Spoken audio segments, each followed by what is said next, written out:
ময়নার একটি সভামঞ্চ থেকে পূর্ব মেদিনীপুরের সদ্য প্রাক্তন হওয়া জেলা শাসককে লাগাতার আক্রমণ করলেন সাংসদ দিব্যেন্দু অধিকারী। কি বললেন তিনি শুনে নেব। ময়নার একটি সভামঞ্চ থেকে পূর্ব মেদিনীপুরের সদ্য প্রাক্তন জেলা শাসককে বেলাগাম আক্রমণ প্রাক্তন সাংসদ দিব্যেন্দু অধিকারীর। প্রাক্তন জেলা শাসক নাকি তৃণমূলের প্রতীকে ভোটে লড়বেন। বেলাগাম প্রাক্তন সাংসদ দিব্যেন্দু অধিকারী বলেন, এই জেলায় একজন জেলা শাসক ছিলেন, তিনি জেলা শাসক কম তৃণমূল কংগ্রেসের জেলা সভাপতি ছিলেন।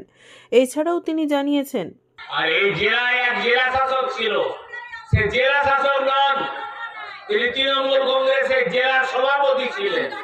তিনি কয়েকদিন আগে বিদায় নিয়ে আবার দীঘায় এসছেন, দীঘা সমুদ্র সৈকতে বসে তৃণমূল কংগ্রেসের দালালি করবেন বলে। আমি তার উদ্দেশ্য বলে রাখি, আজকে আমি দায়িত্ব নিয়ে বলছি, আগামী 26-এর নির্বাচনে ও তৃণমূল কংগ্রেসের প্রতীকে এই জেলার কোনো একটা আসন থেকে নির্বাচন লড়বে।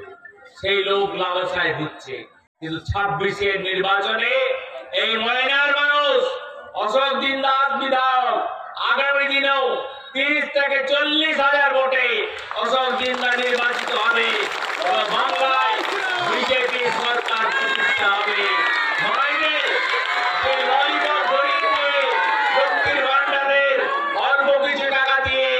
মায়েদেরকে ভোটের জুজু দেখানো হয়।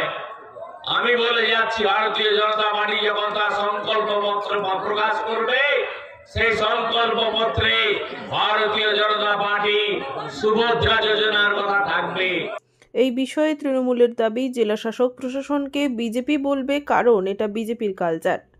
এই বিষয়ে তৃণমূল দাবি করেছেন, আমার কাছে খবর তাই, তিনি তো এই জেলায় তৃণমূলের সভাপতি ছিলেন অলিখিতভাবে।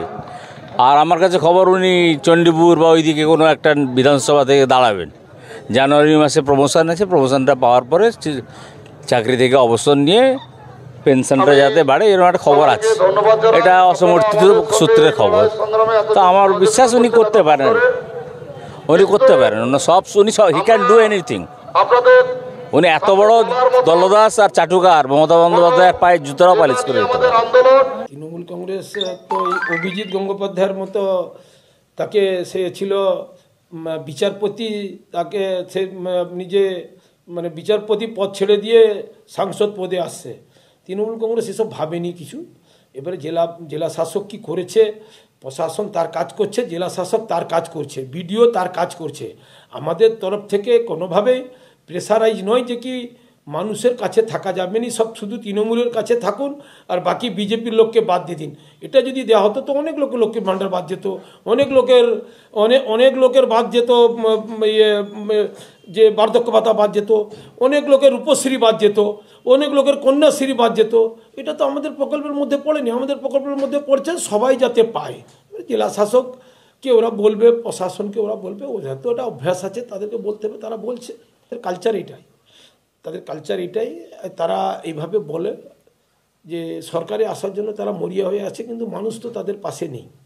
মানুষ যদি তাদের পাশে থাকতো তো সরকারে চলে আসতো, এখন আসতে পারেনি, যার জন্য কখন বিডিওকে বলবে, কখন ডিএমকে বলবে, কখন এসপিকে বলবে যে তৃণমূল পরিচালিত। আমরা কোনো এইভাবে প্রশাসনকে পরিচালিত করিনি। ওরা পরিচালনা করার ওদের অভ্যাস আছে, ওরা করে অন্যান্য রাজ্যতে, যার জন্য এখানে পশ্চিমবাংলার প্রশাসনকেও এইভাবে বলছে। ব্যুরো রিপোর্ট, খবর 20BS।